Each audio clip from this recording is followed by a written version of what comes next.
could be terrible, and it could be great. It's not clear. Right. But one thing is for sure, we will not control it. বিজ্ঞানীরা এখন AI ব্যবহার করে wifi router hack করছে তোমার বাসার ভেতর তোমাকে দেখার জন্য। A camera looking at a space with people in it. That's sort of like coming in from one eye. The other eye is the radio signals, so sonar from the Wi-Fi router, and they just learned to predict like this is where the human beings are. Then they took away the camera, so all the AI had was the language of radio signals bouncing around a room, and this is what they're able to reconstruct. একদম ক্যামেরার মতো। কোনো camera না, কোনো microphone না, শুধু ঘরের ভেতরে ঘুরে বেড়ানো অদৃশ্য ফ্রিকোয়েন্সি। এই সিগন্যাল এখন তোমার নিঃশ্বাস, নড়াচড়া, এমনকি ঘুমানো পর্যন্ত দেখতে পাচ্ছে। আর সবচেয়ে ভয়ঙ্কর বিষয় হচ্ছে তুমি জানতেও পারবে না যে এসব ঘটছে। ওয়াইফাই রাউটার শুধু ইন্টারনেট দেয় না, এটা রেডিও ওয়েভ ছড়ায়, যেগুলো প্রতিফলিত হয় তোমার দেয়াল, ফার্নিচার, এমনকি তোমার শরীর থেকেও। তুমি যখন নড়ো, এমনকি সামান্যই, তখন এই ফ্রিকোয়েন্সিগুলোর প্যাটার্ন পাল্টে যায়, তারা বাঁকে যায়, ছড়িয়ে পড়ে, প্রতিফলিত হয় ভিন্নভাবে। আর এআই এই পরিবর্তনগুলোকে একটা বইয়ের মতো পড়ে ফেলতে পারে। মেশিন লার্নিংয়ের অগ্রগতির কারণে বিজ্ঞানীরা এখন এমন মডার্ন ট্রেইন করেছে যা ওয়াইফাই সিগন্যালের এই প্যাটার্ন থেকে তোমার অবস্থান, শরীরের ভঙ্গি, মুভমেন্ট সবই রিকনস্ট্রাক্ট করতে পারে, শুধু ওয়াইফাই ডেটা দিয়েই। এটা কোনো ষড়যন্ত্র না, এটা প্রকাশিত পিয়ার রিভিউড সায়েন্স। এমআইটি এমন একটা সিস্টেম বানিয়েছে যার নাম রেডিও ফ্রিকোয়েন্সি পোজ, যেটা দেয়ালের পেছন দিয়ে মানুষকে ট্র্যাক করতে পারে। কার্নেগি মেলন ইউনিভার্সিটি মাত্র 2টি সাধারণ ওয়াইফাই রাউটার দিয়ে একটা ঘরে থাকা মানুষের চলাফেরার সিলুয়েট ছবি বানিয়ে ফেলেছে। অন্যান্য গবেষণায় প্রমাণিত এটা প্রায় 100% নির্ভুলতা সহকারে করা সম্ভব। আপনি ইসরায়েলিদের আক্রমণের দিকে লক্ষ্য করলে বুঝতে পারবেন ওরা কিভাবে টার্গেটেড এরিয়াতে আক্রমণ করে নির্দিষ্ট কাউকে হত্যা করতে পারে। আবারও বলছি, ক্যামেরা দরকার নাই, শুধু তোমার ওয়াইফাই হলেই চলবে।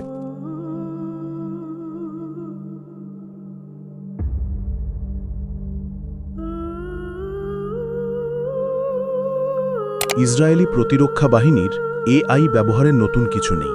এই সিস্টেম ভাগভাবে ইসরায়েলকে 2024 সালের এপ্রিল মাসে ইরানের ড্রোন ও ক্ষেপণাস্ত্র হামলার বিরুদ্ধে রক্ষা করেছিল। ইসরায়েল যে আরেকভাবে এআই ব্যবহার করে তা হল অধিকৃত অঞ্চলগুলোতে ফিলিস্তিনিদের উপর নজরদারির মাধ্যমে। কিন্তু এখন আমরা গাজার বোমা হামলার টার্গেট নির্ধারণে ব্যবহৃত এআই সিস্টেম সম্পর্কে আরও জানতে পারছি ইসরায়েলি প্রকাশনা 972 এবং লোকাল কলের 2টি প্রতিবেদনের মাধ্যমে। গসপেল হল এমন একটি সিস্টেম যা গাজায় নির্দিষ্ট ভবন ও কাঠামোর জন্য বোমা হামলার টার্গেট তৈরি করে।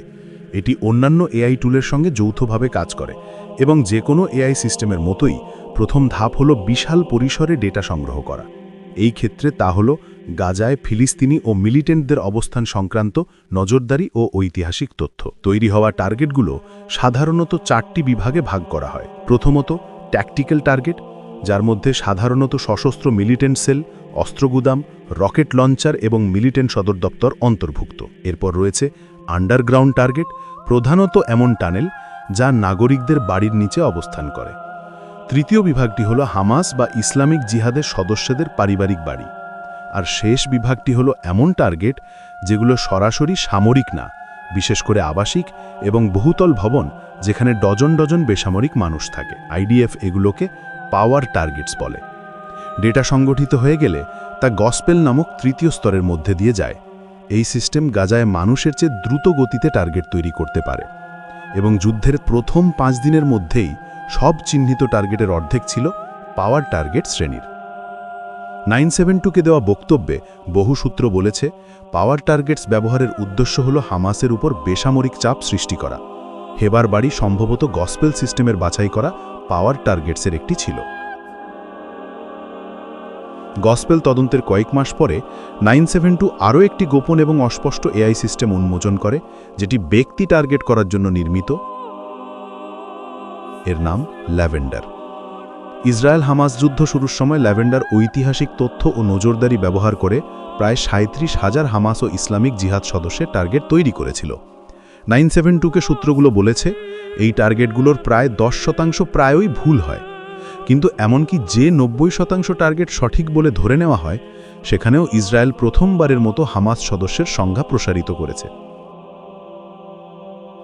ল্যাভেন্ডার যখন এই টার্গেট তৈরি করে, এই এআই সিস্টেম এরপর সেই টার্গেটকে নির্দিষ্ট কোনো পারিবারিক বাড়ির সঙ্গে সংযুক্ত করে এবং এরপর আইডিএফের জন্য একটি নির্দিষ্ট অস্ত্র সুপারিশ করে, যেটা মূলত ওই টার্গেটের র্যাঙ্কিংয়ের ওপর নির্ভর করে।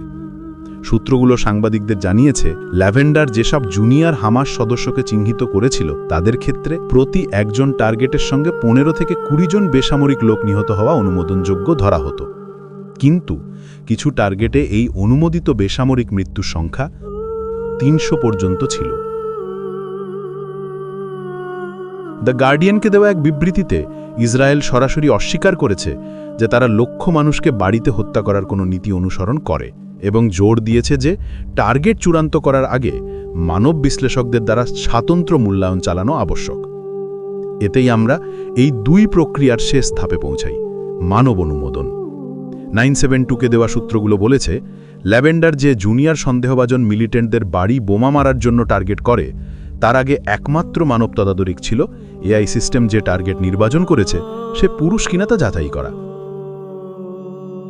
2023 সালের নভেম্বরে যুক্তরাষ্ট্র যুদ্ধক্ষেত্রে এআই ব্যবহারের একটি আন্তর্জাতিক নীতিমালা প্রকাশ করে, যাতে 50টিরও বেশি দেশ স্বাক্ষর করে।